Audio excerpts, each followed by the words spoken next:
everyone and welcome to episode 16 of the Norwenglish Knitter Knitting Podcast. My name is Lizzy and I'm coming to you from Bergen in Norway, where I live with my husband and our miniature poodle Tilly. You can find me on Instagram as the Norwenglish Knitter, and you can also find me on Ravelry as LizzyHut94. I'll have both of those written down below, along with the show notes for today's episode. You can also head over to my Ravelry group, the Norwenglish Knitter Podcast, to find the show notes for all of my episodes and a couple of other threads in there as well. This is a knitting podcast, so I mainly talk about knitting, although sometimes I might have a couple of other crafty bits in there as well. So usually at the beginning of my podcasts I have a little bit of chatter where I update you on life and other things and then I'll get into my knitting. So I will leave a timestamp below for anyone who wants to skip straight to the knitting. So it's been 1 month since my last episode and it's been a really good month actually for us here. We were able to spend a week at our new farmhouse over in the east of Norway. My husband is currently studying part-time at university, and so he had a week of school where, due to corona restrictions, it was going to be online classes. So it's all done on Zoom. So we took the opportunity to travel over and spend a week there, which was really lovely. Of course, we do all our food shopping and everything before we go there so that we're not mixing, going into shops and things in a different place.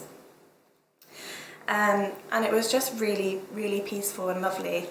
It was really quite cold. It was, I think, it got down to like -25 at some points, but it was usually around -15, -20 degrees Celsius. So it was really cold. There was about 50 centimetres of snow, but at the same time it was sunshine every day, not a cloud in the sky, and just really lovely. We don't have, the place isn't fully furnished yet, so we don't have any curtains in our bedroom right now. So I was waking up with the sunrise, which was actually really nice because over Christmas I got into a really bad sleeping pattern. I think I wasn't able to sleep until like 2 or 3 in the morning and waking up at 12, so that was not good. Now I'm waking up at like 8 or 9, which is perfect. In fact, it's about 9 o'clock right now and the sun hasn't fully risen yet, so it might look a little bit dark outside. So the other thing that was really exciting that happened, because I was waking up earlier, is I saw my first moose. On our property we have quite a big open space just next to our house, and I woke up one morning and looked outside and there was a moose on the, I don't know if you could call it a garden, on the field. So that was really exciting, and actually over the course of the week we saw quite a few moose. Tilly, our dog, was not particularly impressed. And actually on our drive home we left at about 8 in the morning because it's in the winter about a 10-hour drive from where we live now. And we saw, I think it was something like 11 moose in the space of just 30 minutes, so that was really cool. And we've also had a little bit of snow at home, not quite as much, about 30 centimetres, but it's lasted for a week or 2 now that it hasn't melted. And it's been a little bit cold here, but not quite as cold as in the east. So, but we've also had beautiful weather here. A lot of sunshine, and I much prefer winters that are quite cold and crisp but sunny and snow on the ground. Like, that doesn't bother me at all. I would take that any day over wind and rain, which is what I was used to back in England. So that's really all that's been going on around here. Lots of knitting time, which has been nice. I'm definitely looking forward to the spring and the summer coming. I can feel it just around the corner. Yeah, so feeling quite positive at the moment despite everything that's going on. Thank you for everyone that commented on my last video with all all the positive things that had happened to you, or all the positive things that you took from last year. That was really lovely to read through, and if you haven't read through all the comments, I would encourage you to do that, because it just, yeah, put a positive light over last year. So I have picked a winner for the giveaway that I announced on my last episode, and I'll be announcing that at the end of the video, so make sure to stick around for that. And I've also decided that I'm going to start my first ever cowl, my first ever knit-along. At the moment, like I said, I'm really looking forward to spring and summer, and I figured that this year I really want to have some more summery knits in my wardrobe.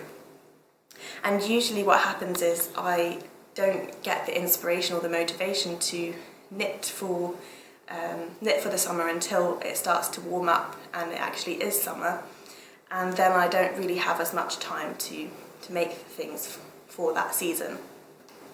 So I'm starting early, I'm starting now, and anyone who wants to join me, I'm going to create a thread on Ravelry. I'm going to call it the Summer Vibes Cowl. So you can use the hashtag Summer Vibes Cowl over on Instagram. I would love to see what all of you are making. And I'll probably have both a chatter thread and a finished object thread. And I'll pick 1 or 2 prizes. It's going to run from today, so from when you see this video, until September the 22nd, because that is officially, in the Northern Hemisphere, the last day of summer. Of course, you can take part wherever you are in the world. We can be knitting for the summer even though it's not quite the summer yet. Although where you are, perhaps it is summer, which would be perfect for you. So yeah, make sure to keep an eye out for news about that. I'll have some little reminders, and I'll be showing you what I am making as well to give you a bit of inspiration. So that's all my chatter bits for today. I'm going to get into the knitting. So I have quite a few finished objects and a few works in progress as well. I have been doing quite a bit of knitting. The first couple of things that I finished after my last episode was some socks. So I showed these last time and I have finished them. These are my Diamontsokker by Rauma Designs, so diamond socks. And I've knit these out of Sandnes Sisu. The light beige colour is 2650 and the brown colour is 2564. And I really love these. I'm going to forever be referring to these as my giraffe socks because that's just what they make me think of. So I now have my dinosaur socks. So if you've watched previous episodes, I knit some Rauma socks that had a green background and yellow polka dots on it. And those are my dinosaur socks. And now I have some giraffe socks. So I really love knitting with this yarn. It is next to skin soft. It's not like super soft, but it's not scratchy, and it's really good for colour work. And I've just figured out how many stitches and what needle size to use for these patterns by Rauma to get a good fit. So I'll probably be making some more of their patterns. Unfortunately, they are in Norwegian. However, they do include the colour work chart. So if you know how to knit socks, you can still use the pattern, you can still use the colour work chart, and yeah, just kind of make it up for your own design. So those are the first ones, and the Sandnes Sisu is about £5 for one 50-gram ball. So each pair of socks, I can get a pair of shorty socks from them for around, I guess, £10, but I usually do have some leftovers. So it's not the most affordable yarn, but here in Norway it's quite difficult to find yarns that are cheaper than that. And that is a line that they carry in one of my local yarn shops. So, as usual, Tilly is demanding attention while I'm recording. She gets a bit confused while I'm doing this. And the second pair of socks that I made are my Scrappy Vanilla socks. These are the first Scrappy socks that I've ever made, and I love them. So I used a mixture of opal and regia yarns that I had used for other socks. I'm really trying to work through my stash, and so that's why I cast these on. I'm also trying to figure out like my perfect like sock recipe with different yarns. So this yarn is a light fingering, and I used 2mm needles, which is much smaller than I've ever used before, and I cast on 66 stitches, and these fit me like a glove. They're really, I mean, they are a little bit tight, but that's how I like them, because I have found with other socks that I've made that they fit well when I first put them on, and then they stretch over time. You can see with these socks that they are quite stretched across the gusset area. I typically do top-down heel flap and gusset construction, which I really like, but they do, yeah, they stretch a bit over this area. You can see the difference between the width at the toes and the width here, because I have worn these and I haven't washed them yet. But they still fit really well, and I'm sure when I wash them they will kind of shrink back down again. So I'm really happy with these ones. I can't really say a cost for these because I used scraps, but I know that the opal on Ball Warehouse is, I think, around £8 for a 100g ball. So that is quite good, and it's quite a bit of yardage in there as well. So those are the only socks that I have to show today. So I'll move on to a couple of things that I don't actually have with me. So I'm going to hopefully put up some pictures to show you what they look like. The first one is I made another Flax Light by Tincanknits for my niece. So I made this pattern. I made a smaller version of this pattern for my sister, who's due to have a baby this month, and I really wanted to knit something for my niece as well, who's 5 turning 6, because I didn't want her to feel left out of all. I'm knitting all these things for the new baby, and I wanted her to have something as well. So I knit her a version of the Flax Light. I really enjoy making this pattern. It's just a simple top-down raglan. But I did make a couple of modifications to this one. So after knitting the pattern once, I felt more confident and comfortable to change it a little bit.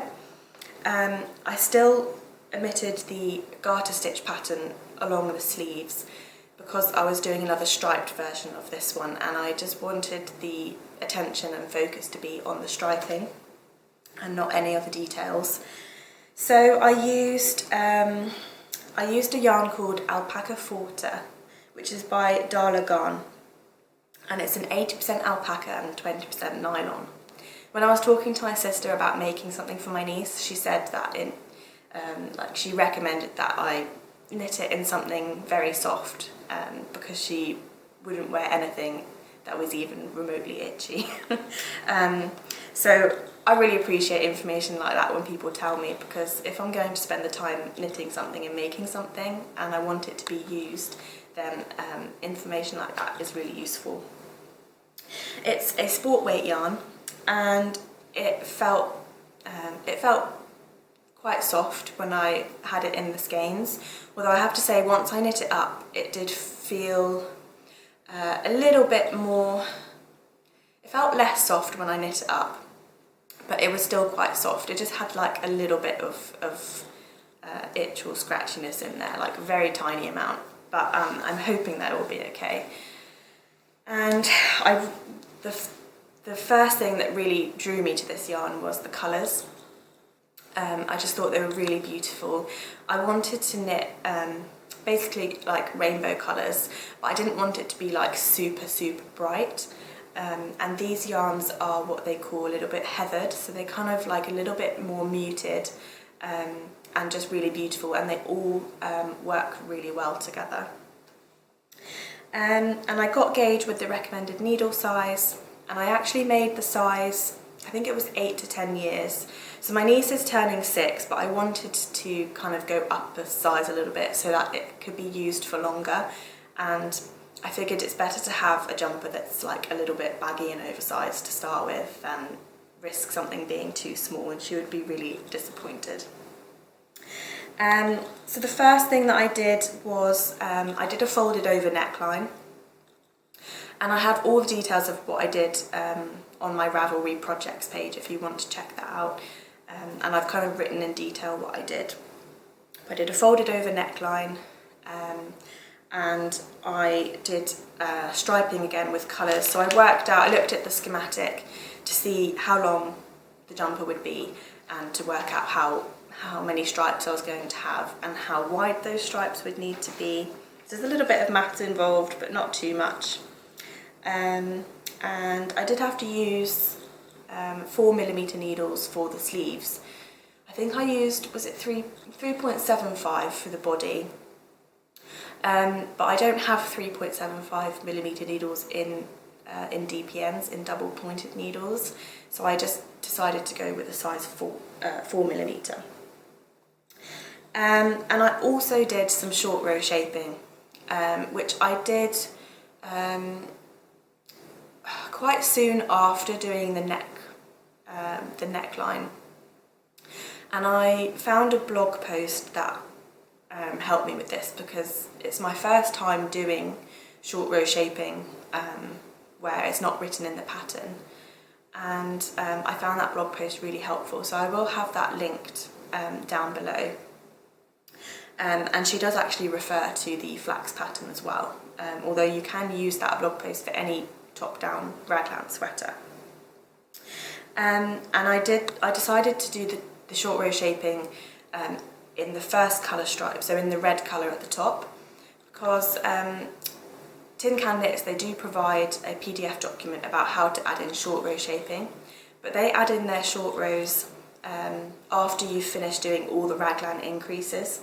And for me that wasn't going to work because then I would end up with one of the stripes in the middle being wider at the back, and I didn't want that, so I did do it at the top, and I'm really happy with how that turned out. So yeah, I'm really happy with that one. I'm definitely going to keep that pattern in my library and probably be using it quite a few more times. It's a free pattern and they do a wide range of sizes and ages, so it's a really great pattern to have in your library as well. I recommend downloading it and keeping it somewhere safe. So when I finished that sweater, I had about half of each colour left, so it used about 25 grams of each ball, and I had 9 colours. And I'm trying to work through my stash, so I needed to figure out what to do with this. I didn't want to knit another jumper because I just finished it and I wanted to cast on something different and something new. So I decided to cast on a blanket, kind of like a scrappy rainbow blanket. And this is going to be for my best friend who is due to have a baby in August. And seeing as this is quite soft, I thought it would be good for a baby blanket. So here it is. I cast on, how many stitches? 84 stitches on a 5.5mm needle. And I just did a garter stitch, simple blanket. And mulled the colours together, and I think it looks really, really nice. And I have all the details of how I made this, like how I figured out the striping and everything so that it would be even, over on my projects page on Ravelry if you're interested, if you want to make a scrappy blanket of your own. There's not really much more to say about that one. And then the last finished object I have is another one that I don't have with me.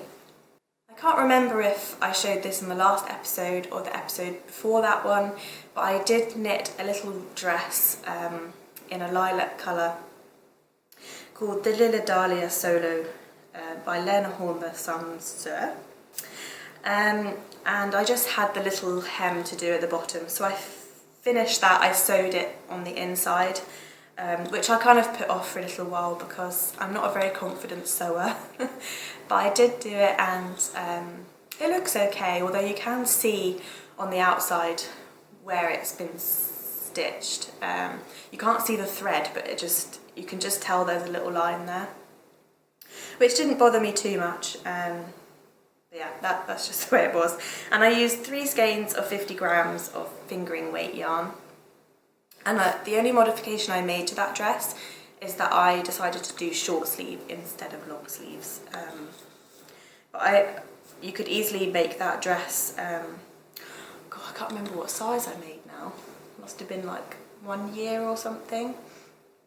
You can use, I only just dipped into the 3rd skein, so if you wanted to make it with long sleeves, then you would still only use 3 skeins, which is what it says in the pattern.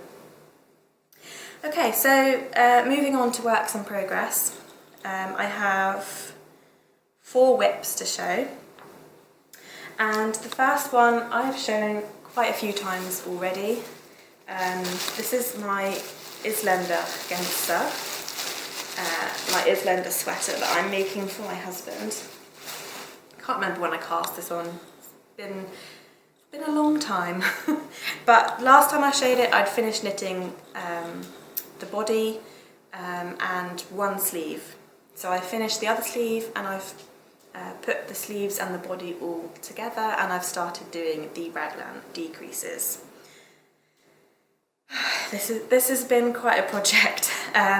But it's getting there, and now this is the fun bit with bottom-up sweaters, is when you put the sleeves and the bodies together and start decreasing, because each round gets quicker and quicker as you do the decreases, and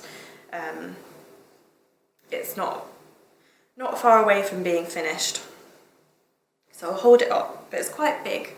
So this is how far I've gotten. I've done some of the raglan decreasing, which I decided to do the kind of raglan section with the background colour here. I did have to figure out how to do the raglan decreasing. Oh, I'm dropping stitches. I watched a video on YouTube to help me work out how to do that, and if I find it again, I will post it below. Oh goodness. There we go. Yeah, so hopefully I will have this one finished next time I show it. The only other thing I've done is I've added in a little steek section here. So my husband really wanted a jumper that would have either a zip or buttons here, so that it could be a little bit more open. Otherwise he gets too warm sometimes in the sweaters that are without that kind of neckline. I don't know what I'm saying. But yeah, so I will cut this bit at the end and then knit some ribbing around. I'm kind of just seeing how this goes as I'm making it. But yeah, we'll see how that turns out. Hopefully it will be done in the next episode, and then I can talk about it a little bit more and explain what I've done. And the next one is something that I'm making for my mum, which I think I've showed once before. This is the Hitofude Cardigan by Hiroko Fukatsu. And so what I've finished so far is, how can I explain this? It's a very interesting construction if you haven't seen it before. You knit flat for, I can't remember, I think this is like 28 centimetres.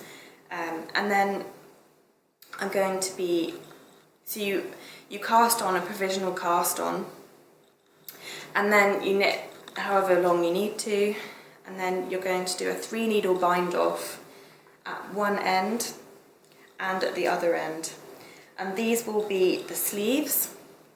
And then in the middle here, so this bit, see if I can show, this bit is left open, and then this top bit will form kind of the bit over the neck here, and you end up casting that off, and then you keep just working on the bottom section, and this bit will be the bit that makes the cardigan.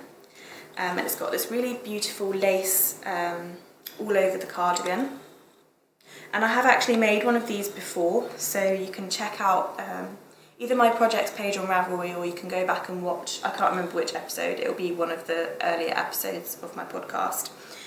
But the only thing that I'm doing differently this time, actually there's a couple of things I'm doing differently. The first one is that I changed the cast on number so that the sleeves would be exactly how long my mum wanted them to be. And I've also, once I've knit to the part I need before doing the 3 needle bind off for the sleeves, I've put it on scrap yarn and I blocked it, because when I found, what I found was when I made the first one, it was really difficult to block the sleeves when I'd finished the whole garment. So I just thought I would try this time, and now that it's blocked, I'm going to pick it up again and continue and see how that turns out. There's not really a real rush with this one because I don't know when I'm going to get to see my mum again. But I will keep working on it. I find it quite a relaxing knit. It's a very easy, memorisable lace pattern, so I find that I don't need to keep looking back at the pattern, which is really nice. I find that a lot more relaxing. So hopefully there'll be a little bit of progress on this one. I'm using the Drops Baby Silk Alpaca in the colour, it's called Heather, what number is it? 4088, and I think it's a really beautiful colour and will suit her nicely. She actually chose this yarn, so hopefully she's happy with the finished product when I get there. The other thing to note is that the pattern is a paid for pattern on Ravelry, but it's really cheap. It's like $2 US, and really beautiful. What else can I say? I think that's it for that one. And then I have one more bit of knitting to show, which is not really a garment, but just a couple of swatches that I made. So as I'm trying to use up my stash, I found quite a few balls of this yarn here. This is one of the Trusil, I think it's like Superwash or something. It's a yarn that I think is exclusive to Norway in one of our shops called Europrice, which they just have some cheap commercial yarns in there. And I got this bag of it on sale, all this colour, super cheap. So I just bought it without having a real plan for it. And I decided to try and find something on Ravelry that I could make with it. And I found a sweater called the Fine Line Sweater by Lille Kate France, and it's really beautiful. It has kind of this like ribbed detailing on the body and then slightly puffy sleeves, and I thought it looked really beautiful, so I did a couple of swatches for it. The first swatch that you do is just plain stockinette stitch, so that's the first one that I did, and I was happy with this fabric. I think I got gauge, or close to gauge with the recommended needles. And then you do another swatch for the ribbed pattern. And it was this swatch that got me thinking that maybe I didn't want to use this yarn for this sweater. I just wasn't sure with it, and I decided not to cast it on, because if I wasn't sure, then like if I'm going to make something, I want to be as sure as possible that I'm going to love the end product. So I still want to make something with this yarn, but I'm just really not sure what I'm going to make yet. The other option is I might knit another swatch and do, this is just a 3x1 rib, but I might do what's called, I think, a half twisted rib, where you twist just the knit stitches and not the purl stitches, and see if that gives me a more even and nice looking ribbing, and see if I prefer that. I still plan on making that sweater, whether it's out of this yarn or not, because I think it's really beautiful. It is £7 on Ravelry, so it's not one of the cheaper patterns, but I think it will be worth it because I think it looks really beautiful. It uses a DK weight yarn. Yeah, so that's all of my knitting for today. Hopefully that wasn't too rambly. And the only other thing I have to show is actually a cross stitch project, which I forgot to bring up here, so I'm going to have to go downstairs and get it. I will be right back. So I first showed this project quite a while ago, and it's not very often that I show cross stitch projects on this podcast, but I do have one that's on the go, and this is a really colourful lion, and my sister got this for me, let's see, it was my birthday in 2019, which my birthday's in December, so, and I cast this on around Christmas time in 2019. So it's been on the go for over a year now, but I really enjoy having this. Sometimes I just really don't feel like knitting, which is not very often, but it does happen. But I still want to be doing something, particularly if I'm watching TV in the evening with my husband or something like that. I find it very hard to sit and watch TV without without a crafty project to do.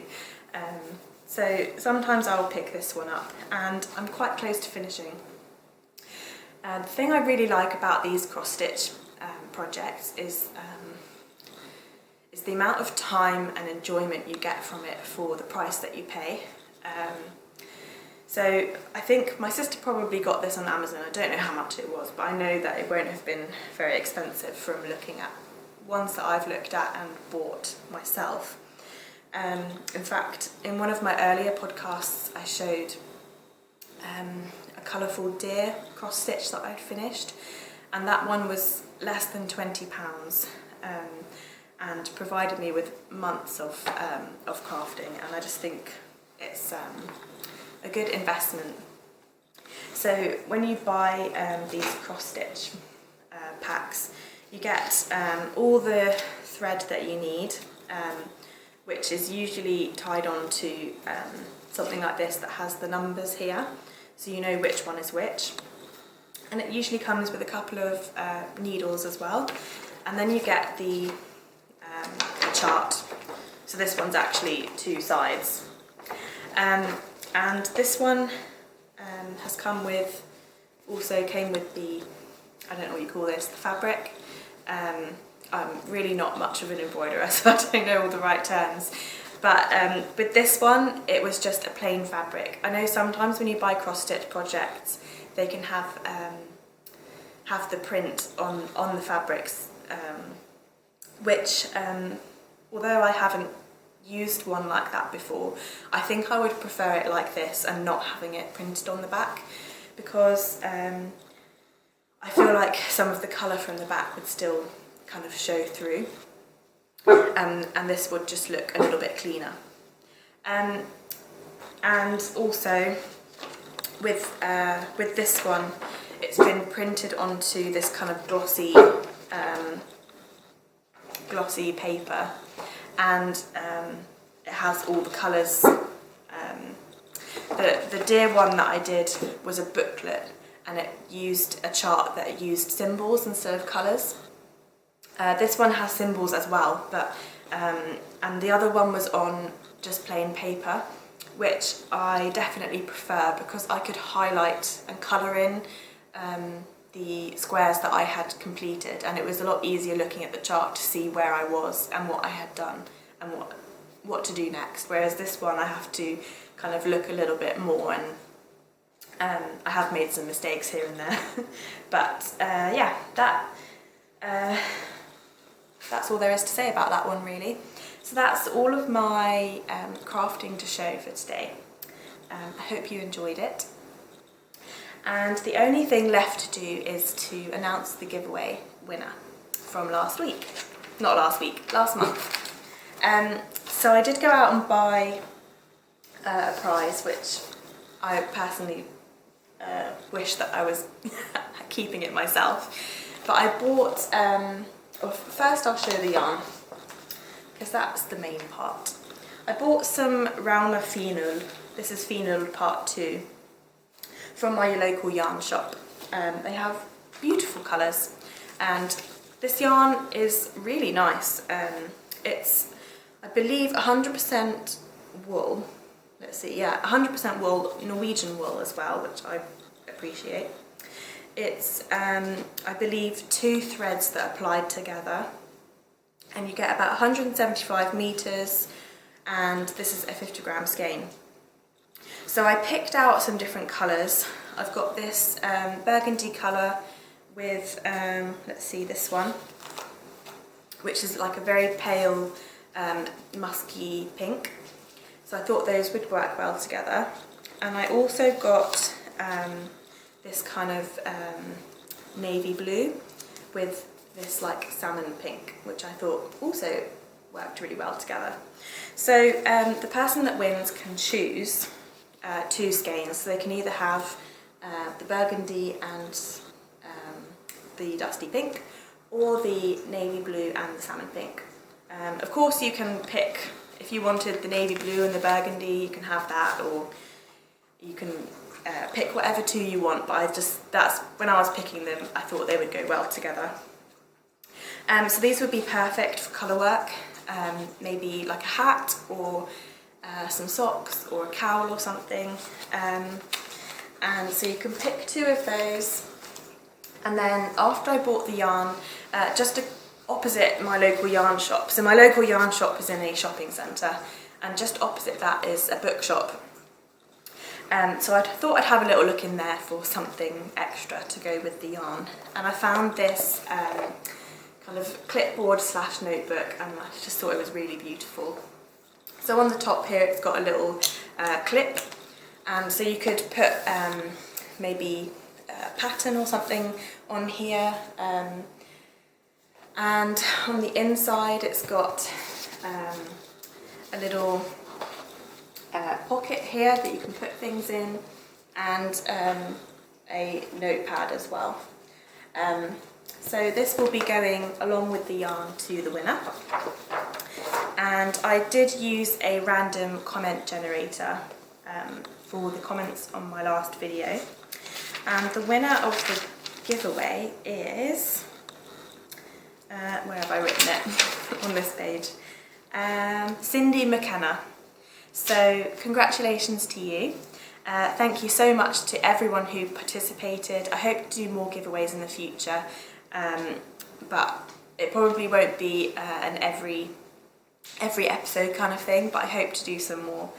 And so if you contact me, the best way to contact me is actually on my email, which I have written down below. It's thenorwenglishniter@gmail.com, because I have that linked to my phone, so I'll see it straight away. Otherwise you can contact me on Ravelry. So yeah, I look forward to hearing from you and getting this posted up to you as soon as possible. So thank you for everyone for watching today. Don't forget about my cowl that I'm starting, the Summer Vibes cowl. I would love to see as many people participating as possible. I hope to do a really good prize for that one. And don't forget to like and subscribe, leave a comment if you want to, and I hope to see you next time.